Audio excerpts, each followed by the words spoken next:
யாரு, நான் என்ன, என் குணநலம் தெரியாது. ஆனால் இங்கே வரும்போது அந்த வல்லமையினால் தொடப்படுகிறார்கள். அல்லேலூயா.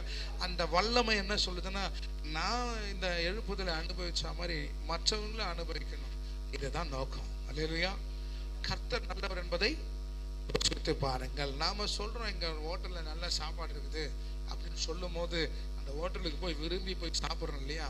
அது போல கர்த்தர் நல்லவர் என்பதை ருசித்து பார்த்தவன் அடுத்தவர்கிட்டையும் கர்த்தர் நல்லவர் என்பதை அறிவிக்கிறவனாய் காணப்படுகிறான். ஆமென் சொல்லுங்களேன். அல்லேலூயா சொல்லுங்களேன். ஆண்டவருக்கு மகிமை உண்டாகுது. அப்போ இன்னைக்கு எழுப்புதலை பற்றி ஏன் பேசுகிறோம்?